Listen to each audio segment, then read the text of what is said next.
I would like to welcome today the author of The Signs and Wonders of Tuna Rashad, Natasha Deen. Thank you so much for being with us today. Thank you for having me. I'm quite excited to be here today. I hope everyone is doing well. So I wanted to start first to talking about how you are an own voices author, and this book does have representation. I want you to talk a bit more about the representation in your novel and what it means to you. Representation is always important, right? No matter how we identify, because it acknowledges to the world that we exist. It lets us know that we matter enough that people will see us in pages. And Tuna is on the heels of In the Key of Narragansett, and I remember getting emails from readers who were in their 40s or 50s emailing me back and saying, this is the first time I've ever seen my culture represented. This is the first time I've ever seen myself in the pages of a book. And that's so huge, and that it's so lovely.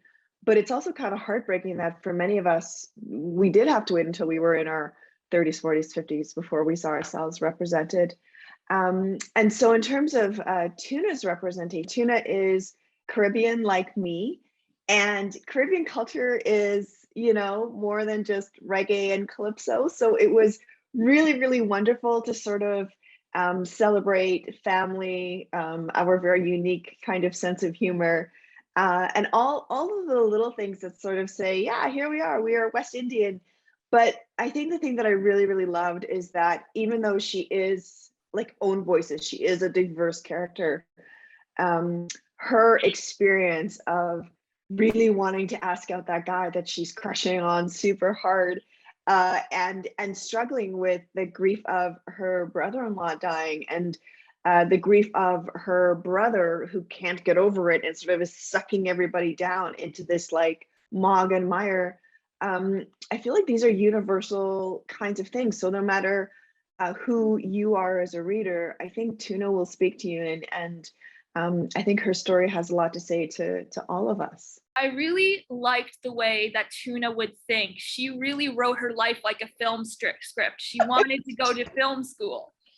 So where did you come up with the idea to do that? I was so frustrated.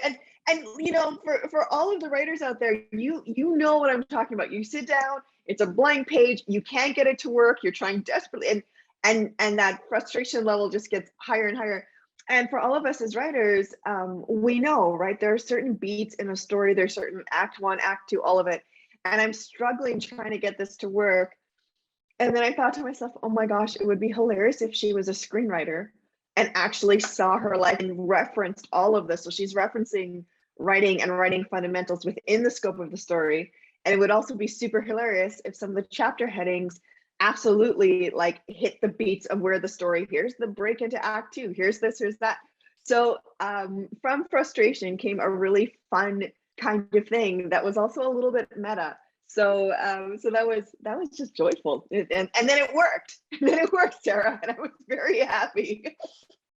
The young adult genre, it's big, it's huge, contemporary romance. How do you think yours stands out from others in the genre? With the romance genre, obviously it's like happy ending at the end, but I think each of our books stand out because of the nature of our characters. So Tuna is unapologetically herself.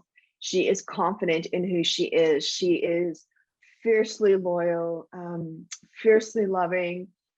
She's not going to take guff from anybody in terms of like who they think she should be or how they think she should behave. And I just, I wrote her obviously, but I just kind of found her confidence really breathtaking, because I know when I was 17, I did not have that level of confidence and strength and power within who I was as a human being in the world. So I definitely, yeah, she's not like, oh, well, I wonder if he like, like she's not that. She's like, I like this guy. I'm going to go for this guy. We are going to date. He's going to be the future Mr. Tuna Rashad. This is going to be great. Like this, she just goes for it. Like she's just so fearless in love. And I just love that. What do you want readers to know going into your book? It's a fun book. It's a light book.